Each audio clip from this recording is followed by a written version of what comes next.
किसान के मटके और लालची राजा की कहानी। एक किसान को एक छोटा सा खेत था और वह उसी खेत में हर रोज मेहनत करके जो फसल होता था उसको बेचकर उसका गुजारा होता था। एक दिन की बात है जब किसान अपने खेत में मेहनत कर रहा होता है तो एक दिन खेत में गड्ढा खोदते समय उसे जमीन में गड़ा हुआ एक मटका मिला। वह मटका आकार में बहुत बड़ा था, इतना बड़ा कि उसमें पूरा का पूरा इंसान ही समा जाए। किसान मटके को देखकर सोचने लगा, अरे इतना बड़ा मटका, इसमें तो एक साथ कई 100 लोगों का खाना बन जाएगा। इसे घर ले चलता हूँ। जब किसी अवसर पर घर में मेहमान आएंगे तो यह मटका काम आएगा। उसने मटके को जमीन से निकाला और खेत के किनारे लगे एक पेड़ के नीचे रख दिया। उसके बाद वह फिर से काम में जुट गया। दोपहर में जब खाने का समय हुआ तो अपनी कुदाली जमीन से निकले मटके में डालकर वह पेड़ के नीचे खाना खाने बैठ गया। खाना खाकर जैसे ही वह उठा, उसकी नजर मटके में रखी अपनी कुदाली पर पड़ी। वह यह देखकर चकित रह गया कि मटके में एक नहीं बल्कि 100 कुदालियां रखी हुई थी। किसान ने सारी कुदालियां मटके से बाहर निकाल ली, फिर उसमें एक छोटा पत्थर डाल दिया। देखते ही देखते उस एक पत्थर के 100 पत्थर हो गए। किसान को समझते देर नहीं लगी कि वह कोई साधारण मटका नहीं बल्कि जादुई मटका है जो किसी भी वस्तु को 100 गुना कर देता है। किसान जादुई मटका अपने घर ले आया। अब जब भी उसे किसी चीज की आवश्यकता होती तो वह उसे जादुई मटके में डाल देता। मटके से एक के बदले उसे 100 चीजें मिलती।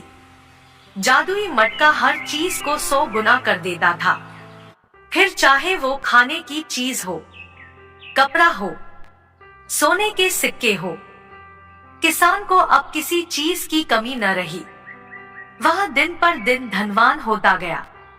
किसान की समृद्धि की बात उस राज्य के राजा के पास पहुंची तो उसने इसका भेद जानने के लिए अपने गुप्तचरों को उसके घर भेजा। कई दिन किसान के घर का चक्कर लगाने के बाद एक दिन गुप्तचरों को किसान के जादुई मटके का भेद पता चल गया। उन्होंने यह भेद राजा को जाकर बताया। राजा लालची था। जादुई मटके के बारे में जानकर उसके मन में लालच आ गया। उसने सोचा कि वह मटका किसान के पास नहीं बल्कि मेरे पास होना चाहिए। उसने तुरंत सैनिकों को आदेश देकर जादुई मटका अपने पास मंगवा लिया। जब सैनिक जादुई मटका लेकर राजा के पास पहुंचे तो किसान भी पीछे पीछे वहां आ गया। राजा के पूछने पर किसान ने उसे बता दिया कि वह मटका जादुई है और उसे वह मटका अपने खेत में मिला है। राजा बोला, राज्य की भूमि से मिली किसी भी वस्तु पर सर्वप्रथम राजा का अधिकार होता है, इसलिए इस जादुई मटके पर तुम्हारा नहीं बल्कि मेरा अधिकार है। किसान क्या कहता, वह चुपचाप सिर झुकाए खड़ा रहा। राजा जादुई मटके को पास से देखने के लिए अपने सिंहासन से उठा और मटके के पास जाकर उसे देखने लगा। मटके को बाहर से देखने के बाद राजा ने सोचा कि जरा इस मटके के भीतर झांक कर तो देखूं कि आखिर इसमें जादू कैसे होता है। राजा जादुई मटके में झांकने लगा। इसी बीच उसका पैर लड़खड़ाया और वह मटके के अंदर जा गिरा। फिर क्या था, जादुई मटके ने अपना काम कर दिया। एक के बदले अब 100 राजा मटके से बाहर निकले। सभी राजा सिंहासन पर बैठने के लिए आपस में झगड़ने लगे। धीरे धीरे यह झगड़ा बढ़ता गया। सबने अपनी अपनी तलवारें निकाल ली और एक दूसरे पर टूट पड़े।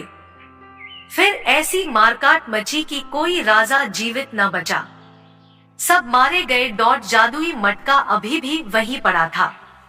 किसान ने सोचा कि इस मटके के कारण वह फिर कहीं किसी समस्या में न पड़ जाए, इसलिए उसने उस जादुई मटके को उठाया और जमीन पर पटक दिया। जादुई मटका फट गया।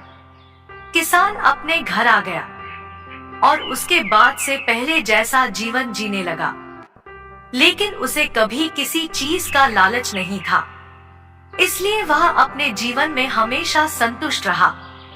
इसीलिए कहते हैं कि लालच बुरी बला है। लालच करना अच्छी बात नहीं है। दोस्तों, हम आपके लिए इसी तरह की वीडियो लाते रहते हैं। अगर वीडियो पसंद आए तो वीडियो को लाइक करें और चैनल को सब्सक्राइब करें।